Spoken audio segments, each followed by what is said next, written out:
नमस्कार दोस्तों। नायर द्वारा आयोजित एएन एग्जाम 30% स्पेशल अभी संपन्न हुआ है और हमने इसमें से ट्रैक रिलेटेड क्वेश्चंस को चुना है। वे सभी क्वेश्चन जो कि जेईपीवी के लिए भी इक्वली इंपॉर्टेंट होंगे। तो आइए ट्रैक रिलेटेड उन क्वेश्चंस को सॉल्व करते हैं। पहला सवाल है, एज पर IRPWM 2020 what is the service life in terms of total GMT of traffic carried for considering TR primary और important bridges in case of 60 kg 90 UTS.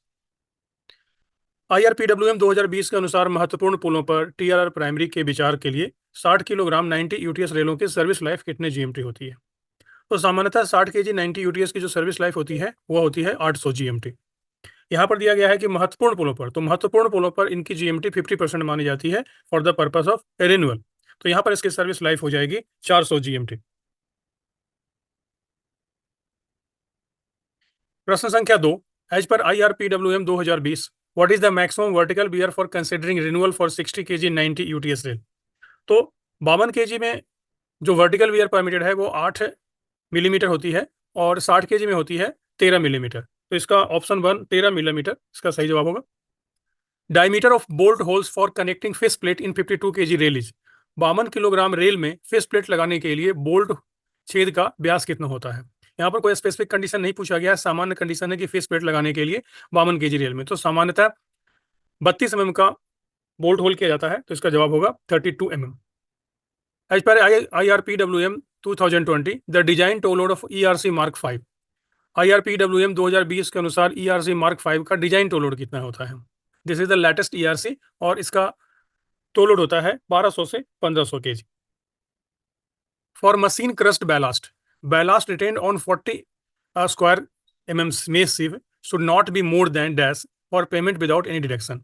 Machine crust ballast में बिना किसी कटौती के भुगतान के लिए 40 mm वर्गाकार साइज वाली छलनी पर कितना प्रतिशत से गिट्टी ज्यादा नहीं रुकनी चाहिए। यहाँ पर पूछा जा रहा है कि 40 mm स्क्वायर में सिर्फ पर, तो 40 mm स्क्वायर में सिर्फ पर जो लिमिटेशन है वो मैक्सिमम होती है 60% की। तो इसका जवाब होगा 60%। एज पर IRPWM 2020 the minimum formation width to be ensured for the new works या alteration to the existing works in embankment and in cutting excluding side drain for single line straight track. यहाँ पर जो आपसे बात की जा रहा है कि IRPWM 2020 के अनुसार इकहरी लाइन पर सीधे रेल पथ में नए कार्यों या वर्तमान कार्यों में परिवर्तन के लिए इम्बैकमेंट और कटिंग की न्यूनतम फॉर्मेशन चौड़ाई साइड रेन को छोड़कर कितना की जाती है। तो वह रहती है 7850 मिलीमीटर। IRPWM 2020 के अनुसार maximum design gap for 60 KG rail section double gap ACJ.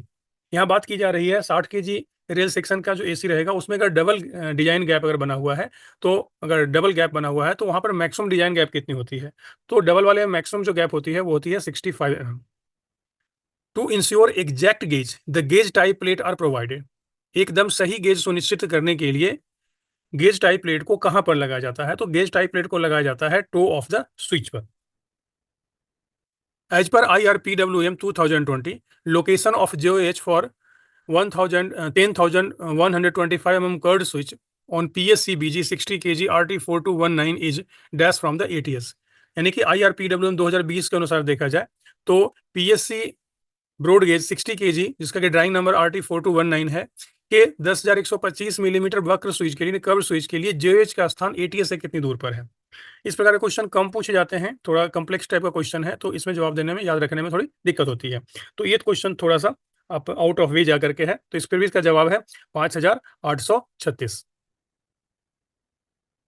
As per IRPWM 2020, in PSC BG turnout, gauge and cross level should be recorded at dash meter ahead and behind of the ANC। IRPWM 2020 के अनुसार PSC broad gauge turnout में gauge तथा cross level ANC से कितना आगे और पीछे record किया जाता है।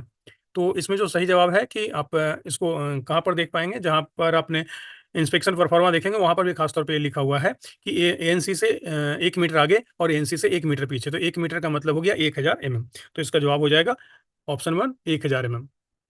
एज पर IRPWM 2020 a tongue rail may be classified as worn या damaged when it is chipped or cracked over a small length aggregating to dash mm within a distance of 1000 millimeter from its toe।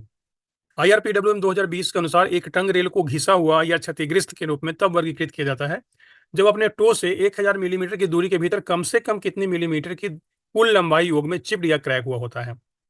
तो इसका जवाब होगा 200। 200 millimetre के कुल योग में chipped या क्रैक होने की स्थिति में उसे घिसा हुआ या क्षतिग्रस्त मान लिया जाता है।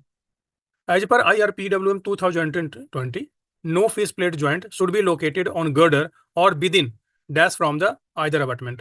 IRPWM 2020 के अनुसार गर्डर पर या दोनों अबटमेंट से कितने मीटर के भीतर फिश प्लेट जोड़ को नहीं रखे जाने चाहिए? तो अबटमेंट से 6 मीटर के भीतर में कोई भी जोड़ नहीं रखे जाने चाहिए। Frequency of inspection of channel sleepers on bridges by the SSCP पे सेक्शनल इज। एसएससीपी पे रेलपथ अनुभागीय द्वारा पुलों पर चैनल स्लीपर के निरीक्षण की आवृत्ति कितनी होती है? तो यहाँ इनके निरीक्षण की आवृत्ति होती है 6 महीने में एक बार।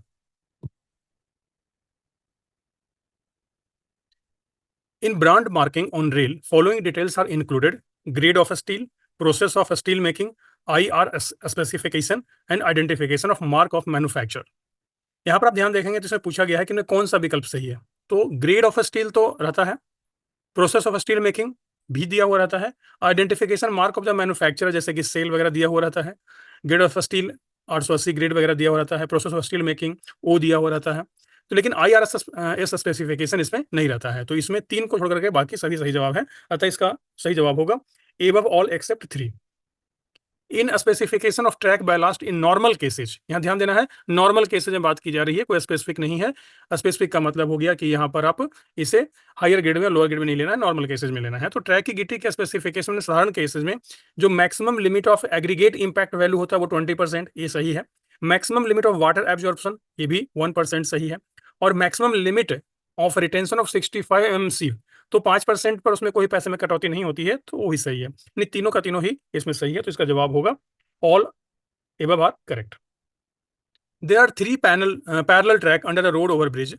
The distance of nearest center line of the track from the left side abutment is 7 meter, and the distance of nearest center line of the track from the right side abutment is 9 meter. In this case, guardrail are to be provided. एक road over bridge है जिसके नीचे में 3 समानांतर track चल रही है।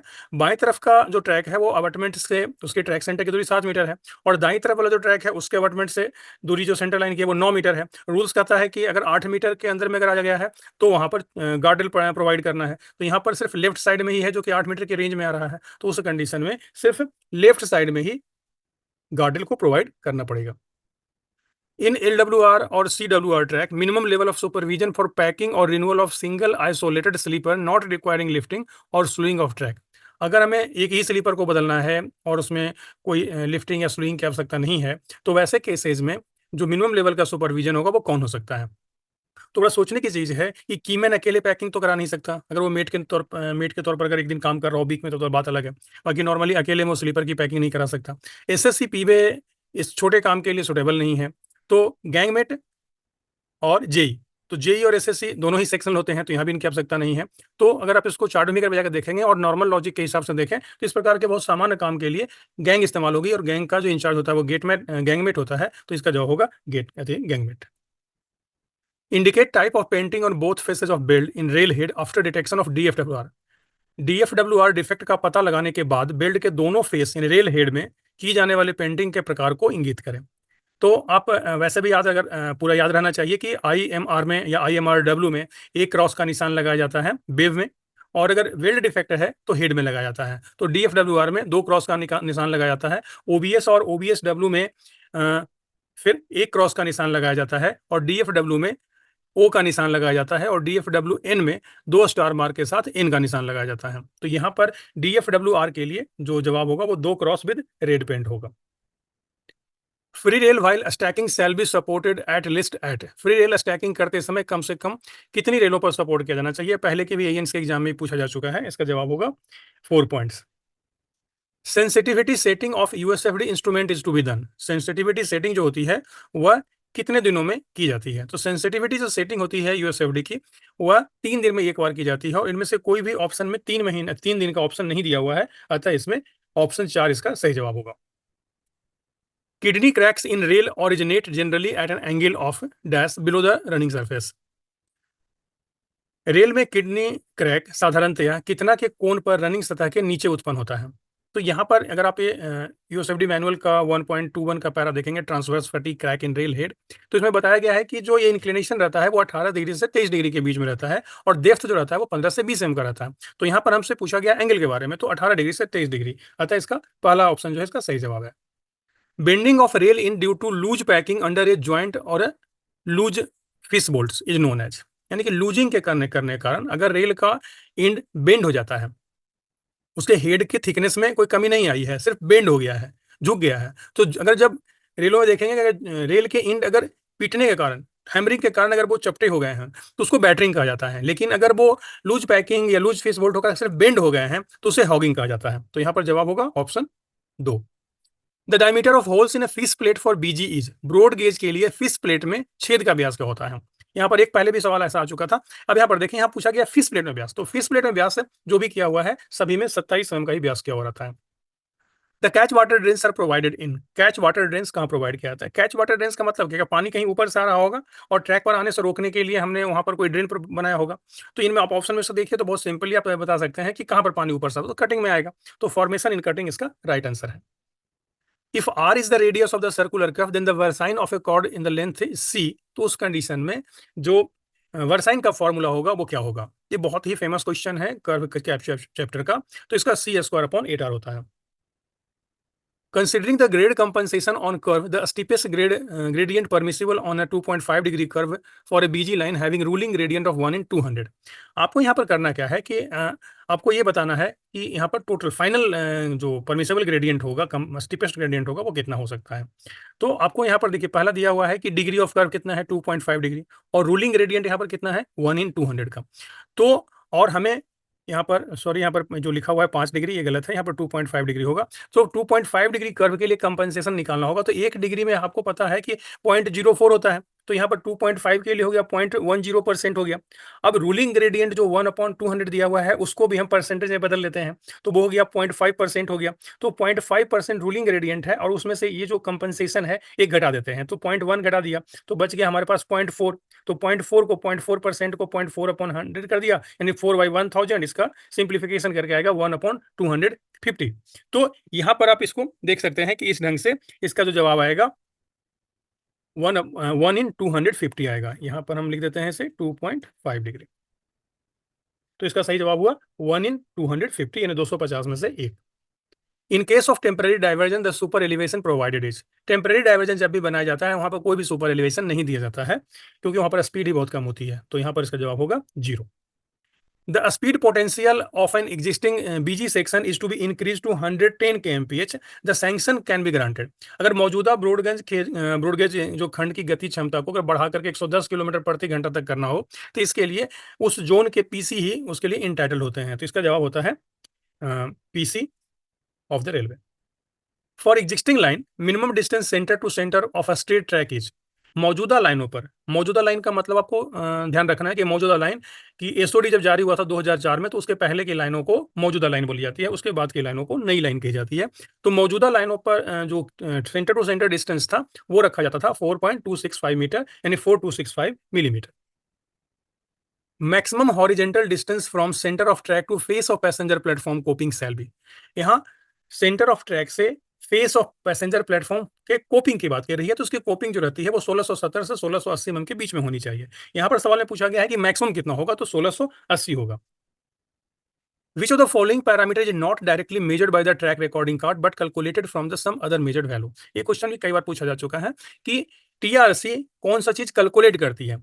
तो टीआरसी वर्टिकल एक्सेलरेशन कैलकुलेट करती है, अनइवननेस भी कैलकुलेट करती है, अलाइनमेंट भी कैलकुलेट करती है, पर ट्विस्ट कैलकुलेट नहीं करती है। यानी कि कैलकुलेशन करने का मेरा मतलब था कि डायरेक्टली मेजर करना। तो वर्टिकल एक्सेलरेशन डायरेक्ट मेजर करती है, अनइवननेस डायरेक्ट मेजर करती है, अलाइनमेंट डायरेक्ट मेजर करती है, पर ट्विस्ट डायरेक्ट मेजर नहीं करती है। तो ट्विस्ट को जो हमारे क्रॉस लेवल रहता है, क्रॉस लेवल के डिफरेंस के आधार पर, उनके डिस्टेंस के आधार पर, अलग अलग क्रॉस लेवल पर यहाँ पर ट्विस्ट का कैलकुलेशन किया जाता है। तो ट्विस्ट कैलकुलेट किया जाता है, न कि मेजर किया जाता है।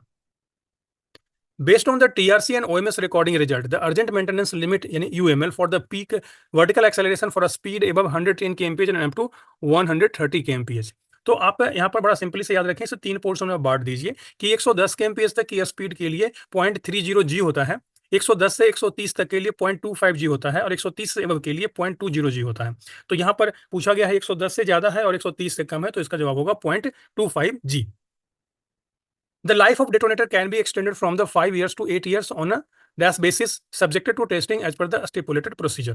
पटाखा सिग्नलों के जो जीवन अवधि होती है वो सामान्यतः 5 साल होती है, परंतु उसके बाद भी हम उसे अगले 3 साल तक इस्तेमाल कर सकते हैं। शर्त यह है कि प्रत्येक साल उसे उस लॉट को हमें टेस्ट करना पड़ेगा, तो यानी कि वार्षिक टेस्टिंग इसकी करनी पड़ती है। What is the minimum level of functionality authorized to issue competency certificate to motor trolley driver for using motor trolley? Motor trolley का उपयोग करने के लिए मोटर ट्रॉली चालक को सक्षमता प्रमाण पत्र जारी करने के लिए प्राधिकृत अधिकारी का न्यूनतम स्तर क्या है? तो मोटर ट्रॉली को चालक अगर है और उसको जो न्यूनतम अथॉरिटी होता है वो कंसर्न एडीएन होते हैं, तो कंसर्न एडीएन ही मोटर ट्रॉली के ड्राइवर को सक्षमता प्रमाण पत्र जारी कर सकते हैं। Maintenance of the level crossing located with in the outer most stop signal is done by, कि मेंटेनेंस जो लेवल क्रॉसिंग का होता है वो आउटर मोस्ट सिग्नल के जो बाहर होते हैं उन गेटों का कौन करता है? तो इसका जवाब तो होगा इंजीनियरिंग डिपार्टमेंट। वैसे भी सभी गेटों के मेंटेनेंस जो होते हैं वो इंजीनियरिंग डिपार्टमेंट के द्वारा ही किए जाते हैं, परंतु जो आउटर मोस्ट स्टॉप सिग्नल के बाहर होते हैं उनका ऑपरेशन और मेंटेनेंस दोनों होता है इंजीनियरिंग के पास में, और with in outer most stop signal के बीच में होता है उसका ऑपरेशन तो ऑपरेटिंग या ट्रैफिक डिपार्टमेंट के पास होता है, पर मेंटेनेंस होता है वो इंजीनियरिंग डिपार्टमेंट के पास होता है। Maximum temperature of air inside tunnel needs to be limited to -degree considering passengers and workman comfort। यात्रियों और श्रमिकों की सुविधा को देखते हुए सुरंगों के भीतर हवा का अधिकतम तापमान जो होगा वो कितना डिग्री सेल्सियस तक होना चाहिए? तो ये टनल्स की बात हो रही। टनल्स में जो मैक्सिमम टेम्परेचर रखा जाता है वो 50 डिग्री सेल्सियस तक रखा जाता है। Each cutting should be inspected by the ADN. Cutting की जांच एडीएन के द्वारा जस्ट मानसून के शुरू होने के पहले की जाती है, तो इसका मतलब हो गया before onset of rains once an year, तो ऑप्शन 4 इसका राइट आंसर है। Which of the following tamping machine has satellite unit? इनमें से कौन सा है वो कि जिसके पास सैटेलाइट यूनिट्स होता है? तो जो टैंपिंग एक्सप्रेस है यानी CSM है 0932, इसमें सैटेलाइट यूनिट होता है, तो ये जवाब इसका सही है। Minimum clean ballast question required for quality output for tamping machine, यानी कि इसको सवाल को पहले भी पूछा जाता था अलग तरीके से कि कम से कम टैंपिंग के लिए कितना बैलास्ट क्वेश्चन होना चाहिए, उसी को मॉडिफाई करके पूछा गया है कि minimum clean ballast question required for quality output for the tamping machine is, तो 150 mm मिनिमम टैंपिंग के लिए क्लीन बैलास्ट क्वेश्चन होना आवश्यक है। Lifting of track up to dash in one pass can be done by the ballast cleaning machine presently available on the Indian railway. इस सच का जवाब आपको देखने को ट्रैक मशीन मैनुअल में भी मिल जाएगा कि एक बार में अधिकतम उसे लिफ्टिंग करने में BCM के द्वारा लिफ्टिंग कर रहे हैं तो उसमें मैक्सिमम जो है वो है 100 मिलीमीटर तक उसे लिफ्ट किया जा सकता है। The gauge of auxiliary track in track relying by the PQRS machine. PQRS machine बहुत ही फेमस सवाल है।